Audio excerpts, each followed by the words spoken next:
Welcome to the Farmers Podcast. I'm your host, Alfredo. I want to welcome you guys back to the show. And today's November 5th, election day, actually, federal election for the United States.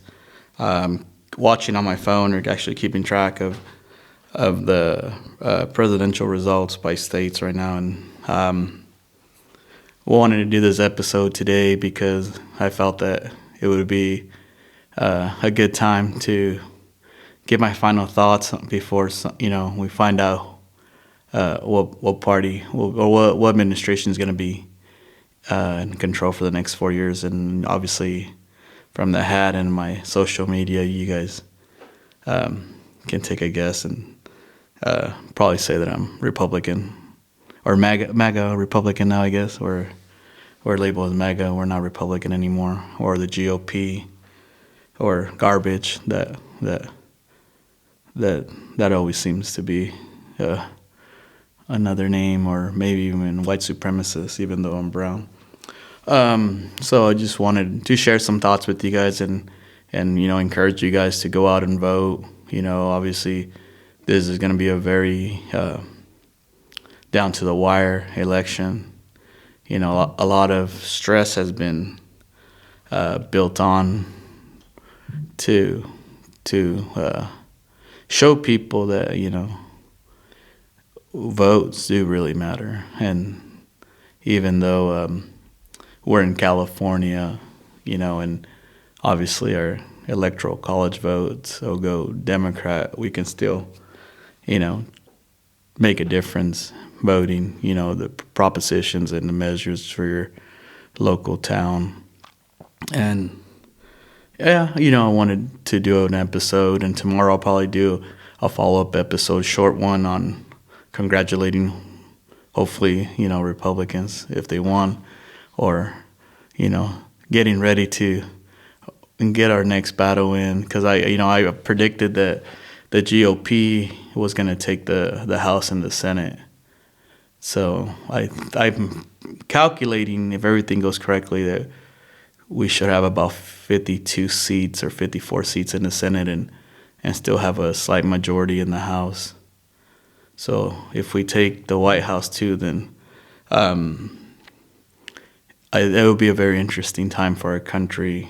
I think it's the time for the conservatives to take over and try to fix some of the issues that our current administration has put us in because of radical ideology and dangerous, just dangerous for this country. I understand. I was probably one of the first people that was telling other GOPs that there was an agenda behind allowing all these migrants to come in here illegally to this country.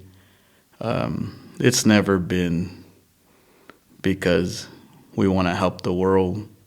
We already help the world. We give funding everywhere, whether we want to or not. Look at your taxes. Your taxes, the last 4 years have been going everywhere. But here at home, there's proof of that where the hurricane hit, North Carolina and Florida and stuff like that. I think they were giving them $750 a person, and then actually Elon Musk and Starlink was able to give people connection so they can communicate to first responders or people or their relatives and let them know they're alive. So, big shout out to X, to Elon Musk, Robert Kennedy, to Tulsi.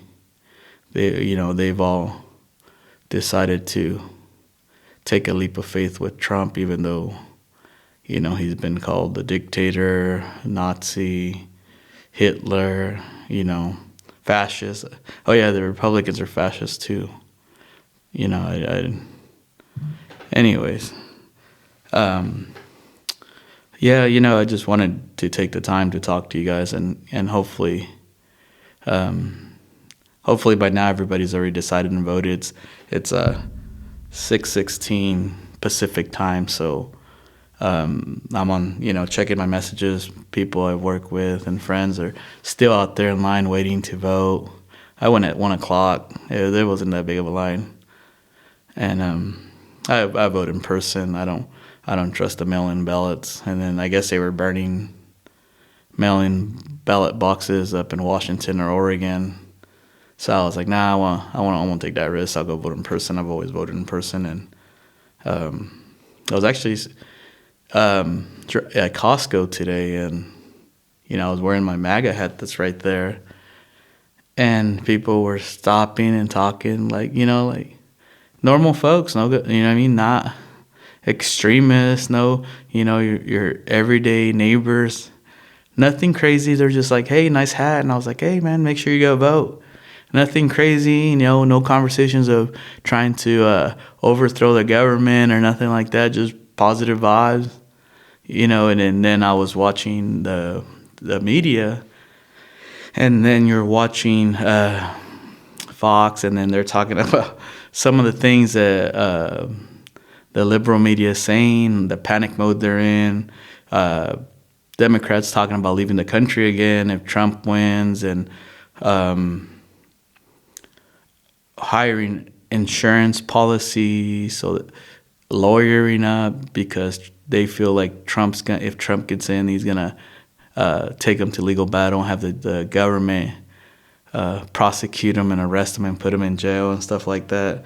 Pure nonsense stuff. But hey, man, if they got the money and they want to spend it, I guess gun sales has been through the roof the last year. I'm fully supporting the Second Amendment, but I was just stay calm, guys. If he wins, 4 years will go by fast, and maybe we can stabilize the economy. You're not gonna get any super right Project 25 stuff going on. We might have two genders again.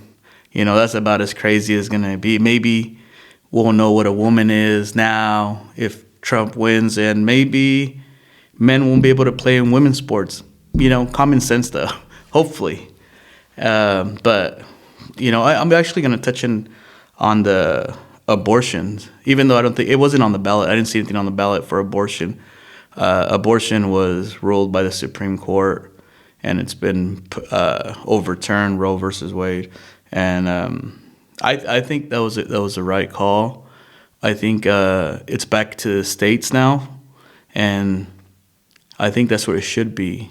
There's not going to be a national abortion ban nationwide. We're in California. It's a liberal state. You guys can have abortions here. Oregon, Delaware, they're not going to take your New York. You guys can have abortions on probably half the country. So trust me, you guys are safe. No one's taking women's rights or rights from women.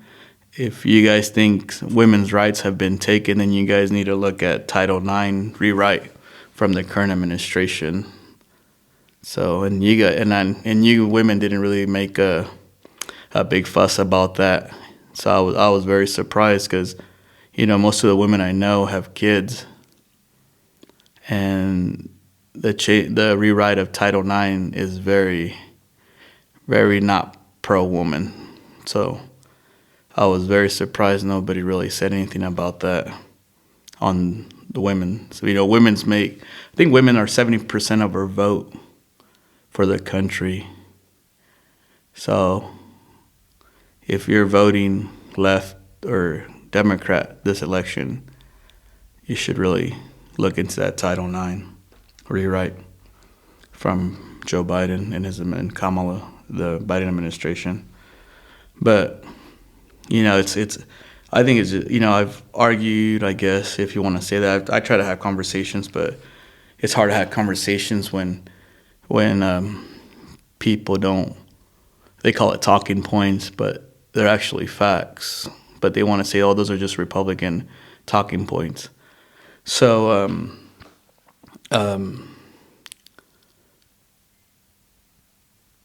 Democrats want to sell you the fact that they're running the first woman of color for president. That was a big thing, turning the page on the old. I mean, I don't know how you turn the page when it's somebody from the same administration that's been the last 4 years, so it's not really turning the page.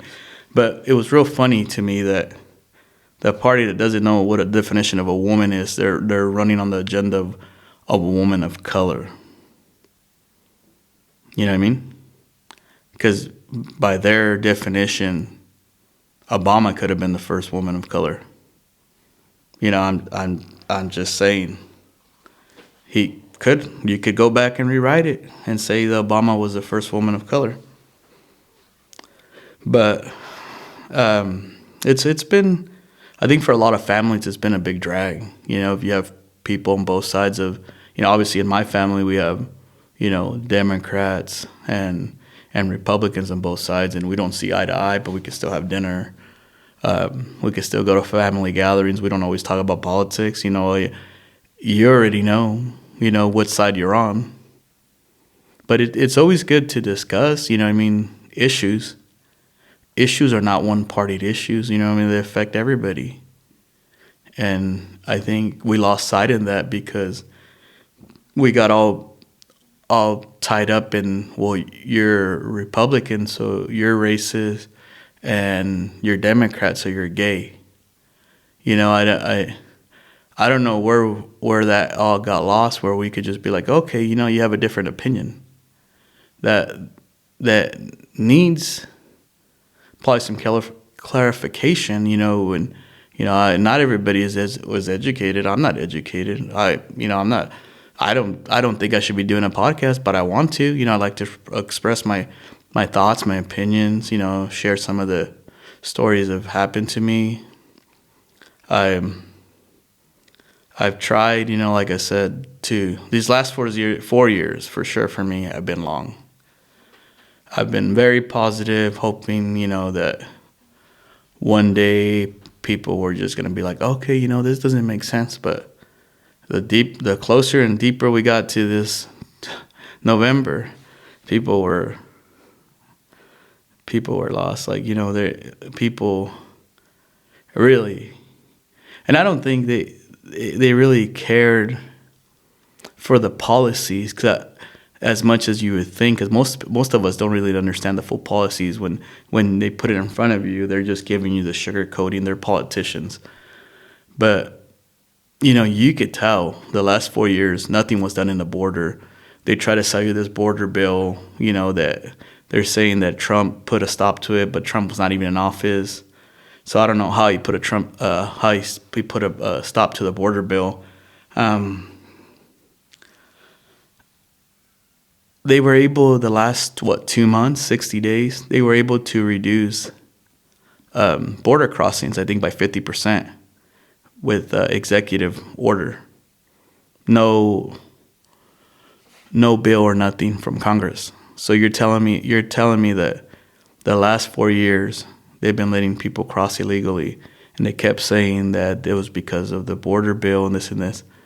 And then when they saw their numbers tanking, they were able to sign an executive order and basically shut half of the border down. Wow, that makes a lot of sense. But make it make sense, right? But anyways, that's just that. Then there's other stuff that happened, like the kids, the missing kids, 300 and something thousand, I think, migrant kids that were separated and are still missing in our system. They're saying they're not missing, they're just not found.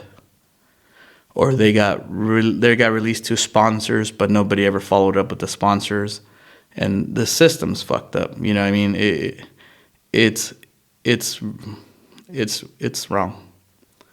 I watched the J.D. Vance podcast with Joe Rogan. I watched the Donald Trump, and I'm in the middle watching the Elon Musk. And Joe Rogan came out, and gave his full endorsement to Trump.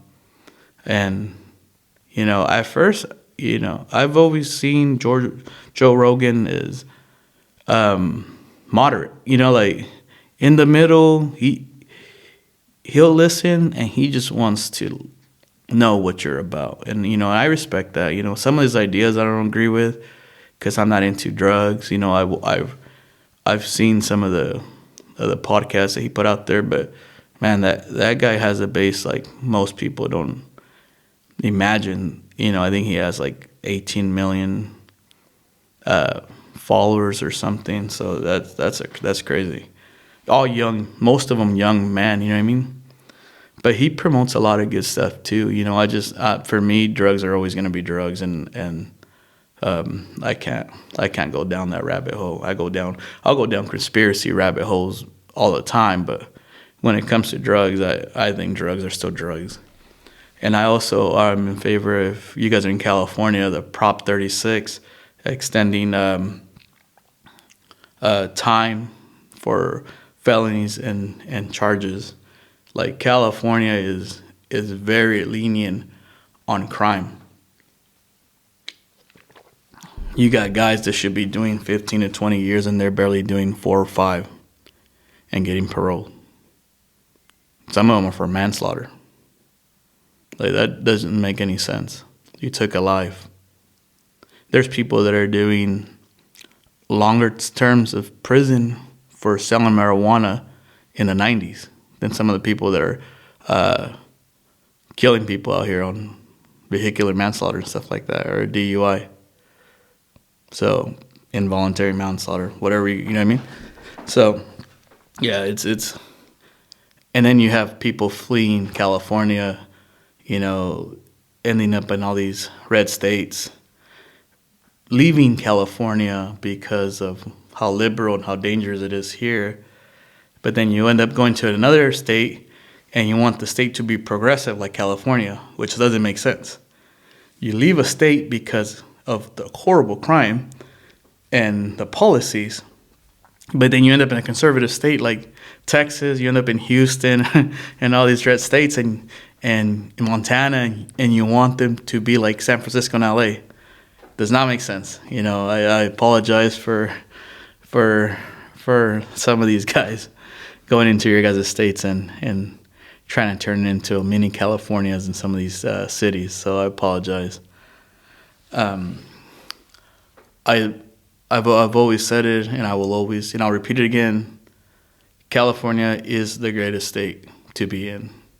It's been mismanaged by radical people that don't have California or Californians in their best interests. But it is a beautiful state. You have everything here. Every season, you have snow, you have beautiful beaches, big cities, a mixture of cultures, rural, suburban areas, very agricultural, where we're from in the valley. I can't see myself in any other state. Me and my fiance have talked about where would you like to go, if it's not California. And me growing up for the longest time, I wanted to move to Oregon, because I felt like it was close to California. It was green, but Oregon's at a different state right now, of a stage of life that I wouldn't be able to make it there. Too conservative of ideas. But now I'm just like, no, man, this is my home. I'm fortunate enough to live in a very conservative county. I live in a red county. Fresno County is conservative, and our neighboring counties are conservative too. And I don't understand how there's a lot of liberal Democrats that like living in conservative counties but want liberal ideas. Like, San Francisco and LA are right there. They have the same ideas and same views as you guys do. Why aren't you guys moving over there? And then, we get back to the point of like, yeah, you guys like conservative counties because there's law and order for the most part to what they can prosecute. You know what I mean? Obviously, California is very different on views on crime and punishment. So, like I said before. But from my updates on my phone, I'm gonna check it real quick. We're at They have the presidential results right now at 6:31 Pacific. Trump in the lead, 178 votes to 99. But they haven't gave Harris all her blue states. So how accurate she should probably be? I think she should be probably be in the same ballpark or a little bit higher than Trump right now because they haven't given her California, Oregon, or Washington, and Hawaii. So, well, it's because too the polls already are closing in the East Coast pretty soon. So they'll have overall, faster results over there of where they're at on numbers. So we'll be watching those throughout the night. They're saying hopefully, because they said this is the first time in history Republicans did it early voting. So they're saying that more likely most of the votes will be accounted for early in the evening. So that would be a good thing, and maybe we'll find out. Maybe we won't find out. But I did watch the media, and they were saying that if some of the states are within a 1%, both sides have lawyered up basically to contest and have recalls, which is obviously what will happen maybe in one or two states, I think. Maybe Georgia. We'll see. Maybe Pennsylvania if they win it or Republicans win it. But I just wanted to check in with you guys. I know I've been talking about making another video, and we've been busy. We've been busy in fall. We have calving, season. We're gonna get ready to farm, and I was doing my internship, and I have time off right now. Most of the farming is done. He'll pick up next year, or if I get my license, I might be able to pick up a little bit of work on top of where I work right now. And I just wanted to shake off some of this rust from not doing the show and episodes. So I want to thank you guys for staying loyal and just get out there and vote. If you have time right now, if you haven't voted, go vote. They'll register you, and you can vote. This election is gonna change a lot of people's lives. Hopefully for the best. And like I said, I don't care who you vote for. That's your personal choice. I would hope you guys would vote, for the best interest of your kids and stuff like that. But some people don't care about things like that. They're living in the moment, and they're carried away by what celebrities in the media say versus what you see on an every day-to-day basis. Gas is still expensive. Food's cost is expensive. Utility, energy, all that's expensive. It hasn't came down. It hasn't. The inflation's high. There's war everywhere. In Europe. And whether you want to say it's not this administration's fault, it's somebody's fault. And I want to see if it'll be different if another administration comes in. That's what I'm saying. I'm willing to give somebody else a chance, not this administration, not Kamala Harris. She's part of this administration too. And I know,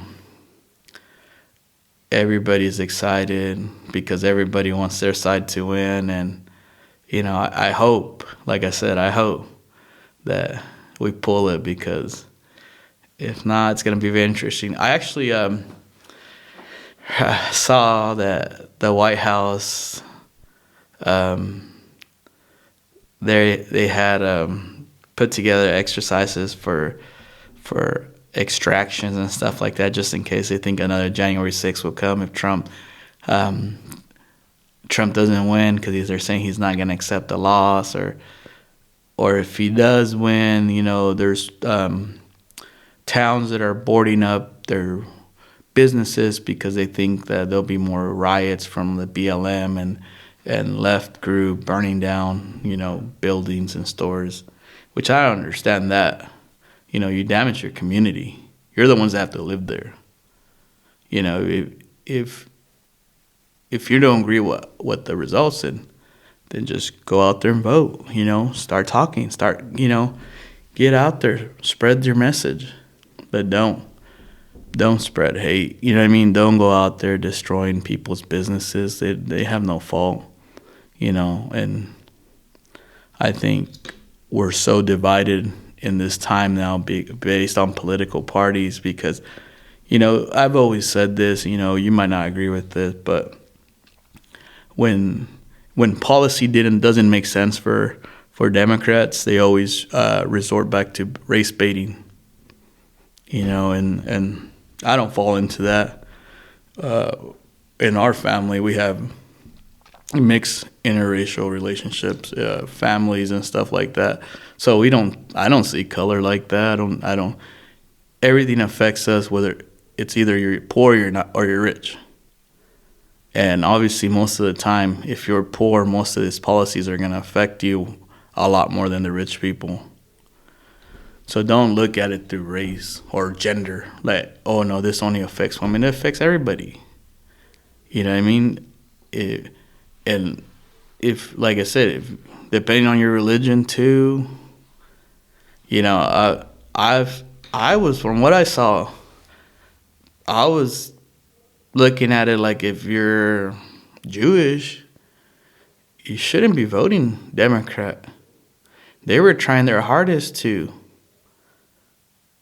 not help Israel. They were prolonging the aid, and I didn't understand why. But then once I saw that there's a huge Muslim communities in some of these swing states, it made sense why progressive Democrats couldn't go out there and basically not say that they're pro Israel. You saw it in all these universities like Columbia, where they were doing anti-Semitism stuff to Jewish students, and nobody was getting arrested. They were barricading themselves in school like that, and I was like, why the hell are they allowing people to do that? But it's because there's a lot of big Muslim population in some of those swing states, so they need those votes. They need that support. Where they shouldn't support you based on that. They support you based on policy. Where you want peace between both. That's what we want. We want no one to be fighting. You know what I mean?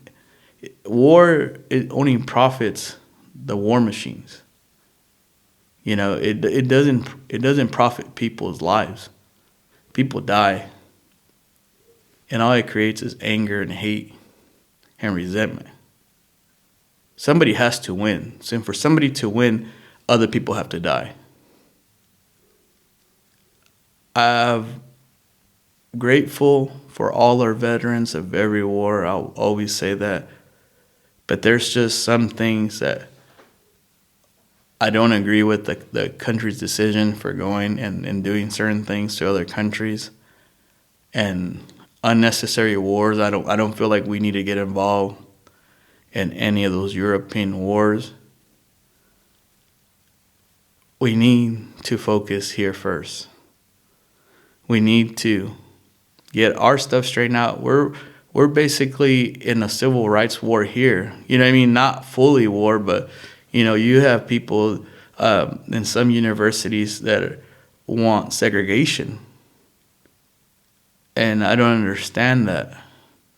The civil rights movement took huge steps forward to end segregation. And you have colleges that are promoting, under the false pretense of promoting safety and whatever you want to call it. I think it's not affirmative action, but for students to be separated by color. And I don't understand that. It's crazy. It's a crazy thought for me. You have some colleges that are saying, well, this is an all black community at this college. You can't live in these dorms because it might trigger or offend people of color. That's segregation. And most people can see that for the most part. And, I know they think that's a progressive thought, critical race theory. I've given my opinion before on critical race theory. Everything's happened, everybody, like Elon Musk was one of the guys that said that I think he was talking to Don Lemon on one of those interviews, and he told him everybody has been a product of slavery. Everyone's ancestors were a slavery. It just depends on what time you're referring to. Obviously the most recent one was, here in the United States for us. But that doesn't mean that no one else hasn't been a slave. There's modern slavery right now. I've always said this. China. They have kids working in sweatshops. Thailand, all those countries. Nobody bats an eye or gets crazy about any of this stuff. We're buying all these products from all these foreign countries because it's cheaper, but they use slave workers to do that. If you're against slavery, then stop buying all these name brand stuff. Buy American. It's going to cost more, obviously, but they're not using slave labor. Why doesn't anybody talk about that? There's always these talks about, human rights and this and stuff like that. Don't even get me started on the climate change hoax. I can't even believe people are still believing that crap. That's one of the wildest things that cons that they've came up with, the climate change hoax. Man, you guys are... And if you still believe that, I am sorry. I'm going to burst your bubble. This is not real. Animals are not producing enough CO2 to rise the temperatures. Eat meat. Eat all the meat you can eat. Carnivore diet. All this other stuff they're feeding us of processed foods and plant-based stuff. The only reason why the progressives are so behind that is because you have people like Bill Gates and them that own so much in these companies. They're the ones that want you to eat that because of the money they have invested, not because it's good for you. It's not good for you. Just eat in moderation. I'm not a health person. I can tell you that all the processed stuff we eat is probably it's what's giving us cancer. It's not.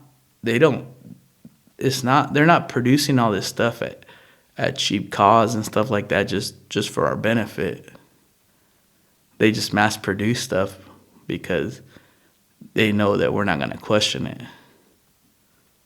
That's why there's a ban on a lot of different ingredients and foods in Europe that we can have here. That's why some of the same, like the French fries in Europe versus here in the United States have like 11 different ingredients more here than they do over there because it's legal.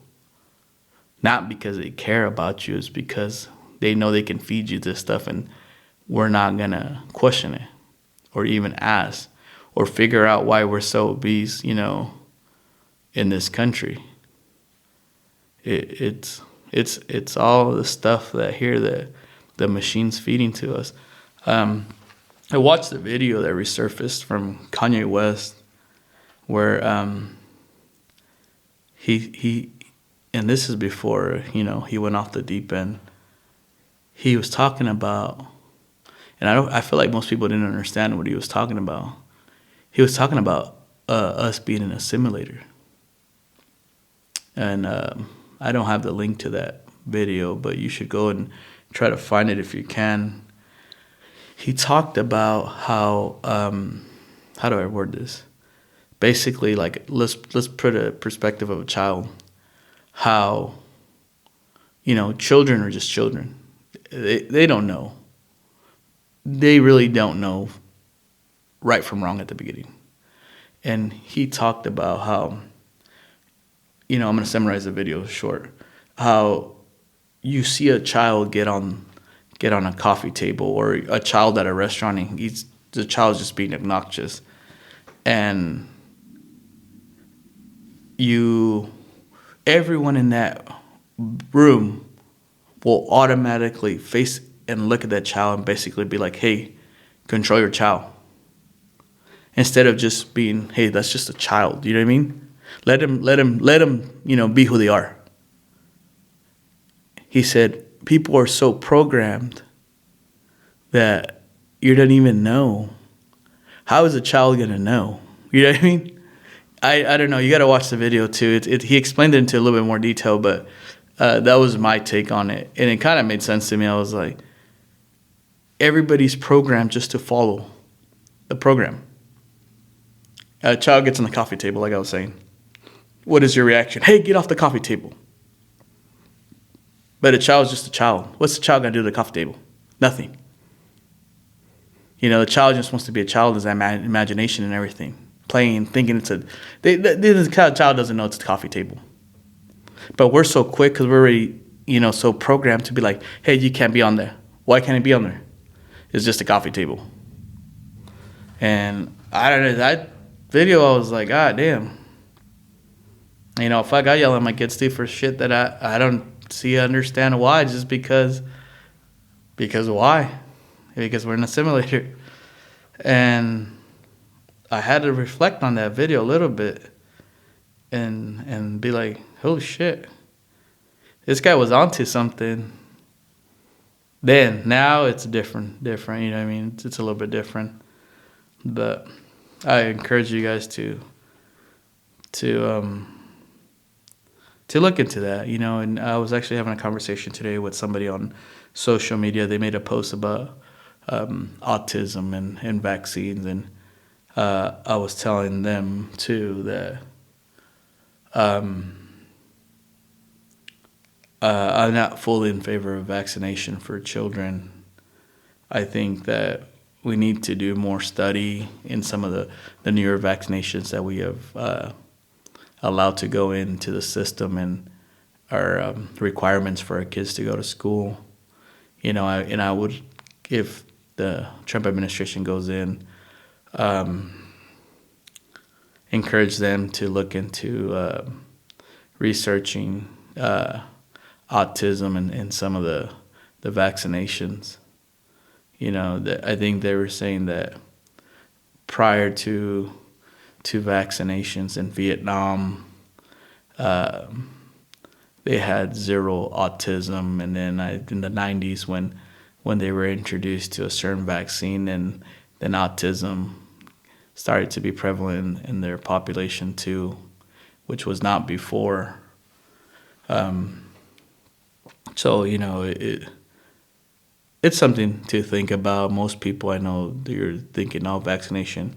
And I'm against, like I said, I was against the COVID vaccination. I don't have any vaccination, and I'm still alive. I got COVID a few times. I always thought that was more of a control experiment the World Health Organization pulled on everybody. But those are my thoughts. What else can we talk about right now? I'm actually going to be ending this episode, but like I said, I'll be following up with you guys hopefully tomorrow, and hopefully under a new administration, and I hope everybody comes together and we come as one nation and move forward. Whether that's who you voted or not. If, like I said, if Kamala Harris wins, then it would be a different story for us. We just gotta deal with it and then move forward and try our best, because it's gonna be a tough one for the country. Like I said, their progressive, radical ideas are nothing that I would hope for in the future, and I hope that you guys enjoy the video and in this conversation. And I always say, please give me some feedback for future ideas of episodes. I've said that I was gonna have guests. I haven't had guests like I wanted to. I just haven't had the time to contact the people I want to contact. But depending on what happens with this election, if I can get either somebody, if they want to call themselves progressive Democrats, maybe I'll see if I can get somebody in here on the podcast, and they can share their worries or their ideas for the future if Trump wins, and we'll figure out what will happen. The update right now, it says 188 votes to 99 still, but like I said, it's an early night. So thank you guys for tuning in, and thank you guys for watching, for taking the time to watch my episodes. I really, really deeply appreciate it, and I hope you guys have a good night. I hope you guys went out and voted, and I wish we could all win, but one of us has to win. So checking out with you guys. Thank you guys. Good night.